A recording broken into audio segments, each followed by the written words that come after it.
یوم وفات حضرت عائشہ رضی اللہ تعالیٰ عنہا. فقہائے اہل سنت امت اسلام میں مختلف روایتیں ہیں، اور فقہائے اہل سنت میں بھی بعض کی روح سے 16 رمضان ہے، بعض کی روح سے 17 رمضان ہے، 16 رمضان نہیں. بعض فقہائے اسلام بالخصوص اہل سنت کے مرکزی ادارے اور اس کے ذیلی سایہ عرب ممالک کے سنی فقہ اور پاکستان، انڈیا، بنگلہ دیش کے فقہ، بریلوی، دیوبندی، اہل حدیث اور جماعت المسلمین، گو کہ اور مالکی، صوفی، وارسی اور شوافی، حنبلی، شاملی، دروسی، جابریہ، معتزلہ، بہت سے آ جاتے ہیں اس میں، پرویزیت. مختصر یہ کہ ذہبیہ، زکریہ. تو حضرت عائشہ کی معاملات کو لے کے بعض کہتے ہیں 16 رمضان، بعض کہتے ہیں 17 رمضان. پھر حضرت عائشہ کی وفات کو لے کر اور شہادت کو لے کر بھی اختلاف ہے. فقہائے اہل سنت اور علماء اہل سنت میں بعض کہتے ہیں حضرت عائشہ کا قتل ہے، اور بعض کہتے ہیں حضرت عائشہ کی وفات ہے.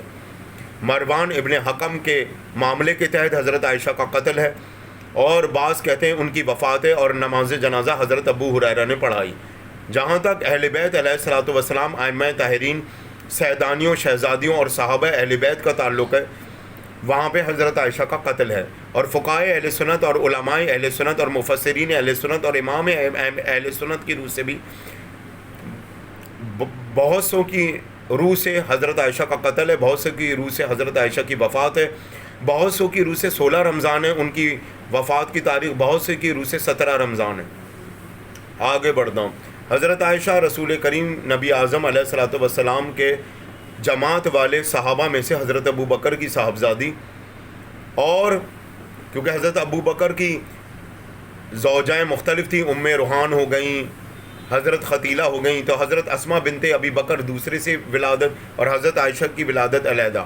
لیکن باپ کی روح سے، وہ جو میں نے کہا تھا نا کہ رسول کریم کے بدن کے ذریعے کون پیدا ہوئی، جسم مبارک کے ذریعے، اصل میں یہ دیکھا جاتا ہے. تو وہ جو میں نے جب یہ اکلوتی بیٹی اور 4 بیٹیاں، تب میں نے بات کی تھی، اور ولادت تو ایک کی ثابت ہو رہی، باقیوں کی ہو نہیں رہی. اور حضرت زینب جو مثال دے رہے، عمر ابن عاص کی بیوی کا نام بھی حضرت زینب تھا، جو رسول اللہ کی بیٹی تھیں. تو عقل کی بات ہے. پھر آپ یہ کیوں کہہ رہے ہیں وہ جنگ احد کے بعد اسلام لے کر آئیں؟ تو رسول کے جسم مبارک سے پیدا ہوئی بیٹی کبھی کافر ہوتی ہی نہیں. ایک تو حضرت زینب نواسی رسول، ایک حضرت زینب بنت جیش زوجہ رسول، اور ایک کہتے ہیں حضرت زینب بھی ایک رسول اللہ کی بیٹی تھیں، جو کہ رسول اللہ کے سمجھدار کے لیے اشارہ کافی کہ بیٹی تھیں. تو عقل کی بات ہے. جنگ احد میں پھر آپ یہ کیوں کہہ رہے ہیں وہ اسلام لے کر آئیں جب وہ رسول اللہ کی بیٹی تھی؟ تو رسول اللہ کے جسم مبارک سے کوئی کافر بیٹی پیدا ہوتی ہے؟ اور حضرت ختیجہ، ابو حولہ کی بیٹیاں، وہ تو حضرت ختیجہ کی بھانجیاں تھیں جو رسول اللہ کے گھر میں آ کر رہیں. تو اسی طرح حضرت عائشہ کے معاملات میں بھی بڑا ڈسپیوٹ فقہ اہل سنت اور علماء اہل سنت میں بھی پایا جاتا ہے، اور عالم اسلام میں بھی، وفات کی تاریخ کو لے کر بھی اور قتل اور وفات کو لے کر بھی. اب آئیے بہت سے معاملات حضرت عائشہ کے جو مجھے کلیئر کرنا ہے. حضرت عائشہ اپنے باپ حضرت ابو بکر کی قبر پہ بھی جاتی تھی اور رسول اللہ کی قبر پہ بھی جاتی تھی، اور امت کہتی ہے خواتین تو قبروں پہ جا نہیں سکتی، ایک خاص ایام میں آدھی رات کو نہیں جا سکتی، بال کھول کر نہیں جا سکتی، یہ ایک الگ معاملہ ہے. اور حضرت فاطمہ زہرا سلام اللہ علیہ بھی گئیں قبر پہ، اور حضرت کیا کہتے ہیں زینب کبریٰ سلام اللہ علیہ بھی قبر پہ گئیں. دیگر بیویاں ام کلثوم، جناب ام رباب، جناب ام لیلہ بھی خانوادہ اہل بیت کی قبروں پہ جاتی تھیں. تو حضرت عائشہ تو خود قبر پہ جایا کرتی تھیں، رسول کریم نبی اعظم کی بھی اور اپنے باپ کی بھی. پتہ نہیں امت نے حضرت عائشہ کو اس معاملے میں کیوں اختیار نہیں کیا. حضرت عائشہ نے تبرہ بھی کی، اور مشاجرات ابھی میں بعد میں بیان کروں گا، ابھی مشاجرات پہ بعد میں آتا ہوں. حضرت عائشہ فرماتی ہیں کہ رسول کریم نبی اعظم علیہ الصلوۃ والسلام نوری تھے، یہ حضرت عائشہ سے بھی ثابت ہے، اور نماز میں اکثر حضرت علی کو وسیلہ بنایا. جی یہ بھی ثابت ہے حضرت عائشہ سے. جی شب کی نماز جب پڑھتے تھے تو ہاتھ اٹھا کر جب دعا کرتے تھے تو علی کو وسیلہ بناتے تھے، بقول حضرت عائشہ کے. اور کہ جب حجرے میں رسول اللہ داخل ہوئے، میں سلائی کر رہی تھی کپڑے پہ، کپڑا بوند رہی تھی، تو میری سوئی گر گئی، مجھے اپنی سوئی مل نہیں رہی تھی. تو جب رسول اللہ داخل ہوئے کمرے میں تو نور پھیل گیا، تو مجھے اپنی سوئی مل گئی. اب میں امت سے ایک سوال کرتا ہوں، آپ تو کہتے ہیں ہم وسیلے کو مانتے ہی نہیں، عورتوں کا قبرستان جانا بدعت. امت سے سوال کرتا ہوں، رسول اللہ نوری نہیں ہم جیسے ہیں، تو پھر حضرت عائشہ، چلو دیگر ازواج سے آپ کوئی روایت نہیں لیتے، دیگر ازواج کا آپ اپنی محفلوں میں زیادہ تذکرہ نہیں کرتے، لیکن چلو حضرت عائشہ پہ تو چلتے ہیں. رسول اللہ کی بیٹی اور نواسیوں کی آپ بات کرتے ہی نہیں محفلوں میں اپنی. کبھی کبھی کر لی تو کر لی، 100 سال میں ایک دفعہ تو ایک الگ بات ہے. تو لیکن اگر حضرت عائشہ ہی پہ چلتے ہیں تو حضرت عائشہ کے بہت سے معاملات جو خود حضرت عائشہ بیان کرتی ہیں پھر ان کو بھی تو ماننا چاہیے تھا. میرا ایک امت سے سوال ہے، معصومانہ سا، عاجزانہ سا، گزارشانہ سا. اب آئیے آپ اور معاملات حضرت عائشہ کو لے کے. کہتے ہیں کچھ لوگ کہ ہم مروان اور معاویہ پہ تبرہ برداشت نہیں کر سکتے کہ کوئی ان پہ طعنہ تشنیع کرے یا ان پہ کوئی وہ کرے.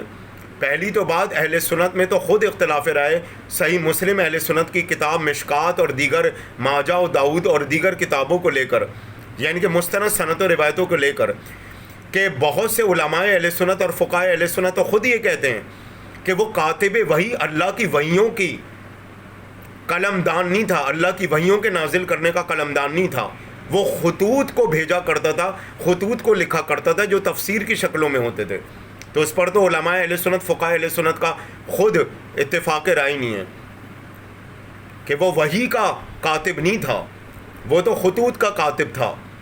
اور دوسری سب سے بڑی روایت صحیح مسلم کی مستند اور دیگر اہل سنت کی سیاستہ میں بھی موجود کہ جب 3 بار وہ رسول اللہ کے بلاوے پہ نہیں آیا، کہ ایک بار میں کھانا کھا رہا ہوں، ایک بار میں نماز میں مشغول تھا کہ ایسے آتا رسول اللہ کے حکم پہ مجھے طولانی نفلی نمازیں پڑھنی تھیں، اور ایک بار میرے یعنی کہ اس کے آشیانے پہ کہیں یا محل، امیر شام کے محل میں مہمان آئے ہوئے تھے.